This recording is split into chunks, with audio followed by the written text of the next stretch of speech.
Bonjour à tous. Donc aujourd'hui, on va parler d'un concept absolument fondamental de la philosophie bouddhiste, qui est l'impermanence, qu'on appelle aussi anicca. C'est une idée qui paraît simple au premier abord, où en fait on dit que tout change, rien ne dure, mais en fait, quand on la comprend profondément, cette pensée-là va bouleverser notre rapport à la vie, à la souffrance et même à nous-mêmes. Donc pour bien saisir ce qu'est l'impermanence, il faut replacer le concept dans la vision globale du bouddhisme. Donc le Bouddha, Siddhartha Gautama, qui est né il y a environ 2500 ans dans le nord de l'Inde, eh bien, cette personne-là était prince, élevé dans le luxe, à l'abri de la vieillesse, de la maladie et de la mort. Et en découvrant ces réalités pour la première fois, il a été profondément choqué.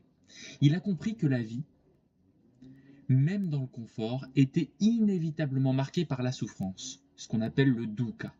C'est à partir de cette constatation qu'il a entrepris sa quête de comprendre l'origine de la souffrance et surtout comment y mettre fin. Ces enseignements s'articulent autour de trois caractéristiques fondamentales de l'existence, qui sont appelées en pali tikakana. Tilakana, pardon. Il y a l'anika, qu'on a déjà dit, qui est l'impermanence, le dukkha, qui est la souffrance ou l'insatisfaction, et l'anatta, qui est le non-soi et l'absence d'identité fixe. Tout ce qui existe, disait-il, est impermanent, source d'insatisfaction et dépourvu de soi stable. Et c'est précisément en comprenant ces trois vérités, non pas intellectuellement, mais profondément, que l'on va pouvoir se libérer. Donc la question qu'on va se poser maintenant, c'est pourquoi et comment la conscience de l'impermanence peut conduire à la sagesse et à la libération dans le bouddhisme. Donc l'impermanence, c'est le constat que tout ce qui est né est voué à disparaître. Rien ne reste identique d'un instant à l'autre. Chaque phénomène est un processus en mouvement. Le Bouddha disait tout ce qui est conditionné est impermanent. Quand on le comprend par la sagesse, on se détourne de la souffrance. Conditionné, c'est-à-dire dépendant d'autres causes. Tout ce qui dépend d'autres choses pour exister, que ce soit un corps, une relation, une émotion, une pensée, finira par se transformer. Et en fait, on peut distinguer trois niveaux d'impermanence. L'impermanence grossière, celle que tout le monde voit, le vieillissement, la mort, le changement des saisons, la décomposition des choses. Il y a également l'impermanence subtile, qui est plus difficile à percevoir. Chaque instant de conscience, chaque émotion, chaque cellule de notre corps va changer sans cesse. Et enfin, l'impermanence universelle, euh, qui va être pour les galaxies, les étoiles et l'univers tout entier qui vont suivre aussi ce cycle de naissance et de disparition. Autrement dit, rien n'existe de façon fixe ou indépendante. Tout est interdépendant et tout est en devenir. C'est une vérité que la science moderne confirme d'ailleurs. Les atomes se déplacent, les particules apparaissent et disparaissent. La matière elle-même est un flux d'énergie. Le Bouddha, il y a 25 siècles, l'avait déjà observé au travers de la méditation. Et donc si tout change, pourquoi cela nous fait-il souffrir? Parce que nous voulons que les choses durent. Et cette résistance au changement, c'est ce que le Bouddha appelle tanha, qui est la soif ou alors le désir d'appropriation. On s'attache à nos possessions, à notre jeunesse, à nos relations, à notre statut. On veut que tout ce qui nous plaît reste et que tout ce qui nous déplaît disparaisse. Mais la réalité ne fonctionne pas comme ça. Alors quand la vie ne correspond plus à nos attentes, on souffre. Par exemple, l'amour. Au début, tout est passion, nouveauté, intensité, puis la relation évolue. Parfois même, elle peut s'essouffler ou même se terminer. Et si on s'accroche à ce qu'elle était, on souffre. Mais si on comprend qu'elle change, on peut continuer à aimer autrement ou laisser partir sans haine. Autre exemple, la jeunesse. On passe notre vie à lutter contre le vieillissement, à cacher nos rides, à vouloir figer le temps. Mais cette lutte est perdue d'avance. Et c'est précisément cette résistance à l'inévitable qui va créer la douleur.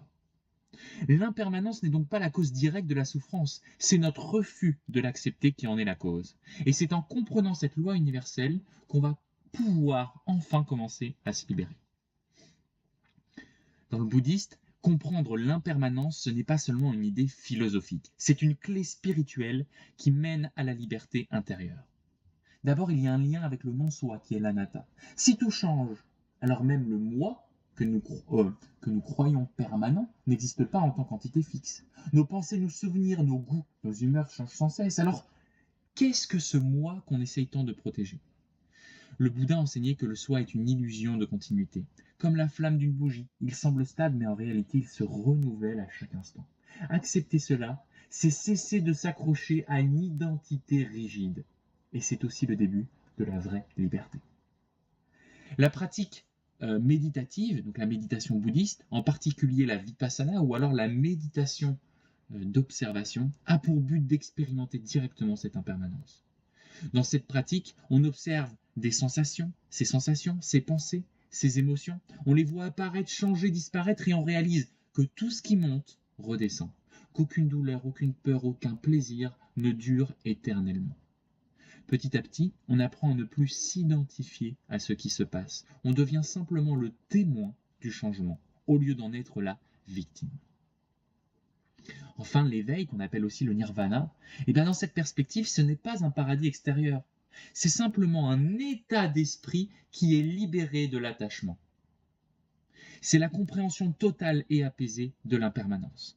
Quand on ne s'accroche plus à rien, quand on ne craint plus la perte, on cesse de tourner dans le cycle des désirs et des frustrations qui est le samsara. Et c'est là que va commencer la vraie paix. Donc quelques applications un peu contemporaines de l'impermanence. Parce que ce qui est fascinant en fait, c'est que cette sagesse ancienne résonne encore aujourd'hui et peut-être même plus que jamais. D'abord dans la vie quotidienne. Dans notre société moderne où tout va vite, on va chercher la stabilité, un travail sûr, un couple solide, une identité claire. Mais la vie, elle, continue à bouger. Alors, au lieu de lutter contre cette réalité, on peut l'intégrer. Quand on perd quelque chose, on peut se rappeler que rien n'est perdu pour toujours. Tout se transforme. Quand on vit une émotion difficile, on peut se dire cela aussi passera. Et quand on vit un moment heureux, on peut l'apprécier pleinement justement parce qu'on sait qu'il est éphémère. Et c'est cette attitude qui va créer une forme de gratitude profonde. Elle nous pousse à vivre pleinement chaque instant sans chercher à le retenir. Les approches contemporaines de la pleine conscience, comme la mindfulness ou alors la thérapie d'acceptation et d'engagement, reprennent cette idée centrale d'observer sans juger, d'accepter sans s'attacher et d'être présent à ce qui est. Thich Nhat Hanh, grand maître zen vietnamien, disait « Grâce à l'impermanence, tout est possible. Parce que tout change, le malheur peut devenir la joie, la peur peut se transformer en courage et la souffrance en sagesse. » Et le Dalai Lama rappelle souvent ne pas accepter le changement, c'est comme essayer d'arrêter le vent avec ses mains. Autrement dit, plus on résiste, plus on souffre. Mais quand on s'accorde au mouvement du monde, on devient fluide, paisible et libre. Alors pour résumer, tout change. S'y attacher provoque la souffrance, mais comprendre et accepter ce changement, c'est la voie de la libération. L'impermanence n'est pas une tragédie, c'est l'essence même de la vie. C'est parce que tout passe que chaque instant a du sens. C'est parce que rien n'est garanti qu'il faut aimer, créer, partager, et ce, maintenant. Vivre en conscience de l'impermanence, c'est vivre avec présence et compassion. Présence parce qu'on savoure chaque moment. Compassion parce qu'on comprend que tout ce qui vit est aussi fragile que nous. Donc la prochaine fois que vous verrez quelque chose qui change, que vous perdez, que vous vieillissez ou même que vous voyez le monde bouger autour de vous, rappelez-vous, ce n'est pas une fin, c'est simplement la danse naturelle de la vie.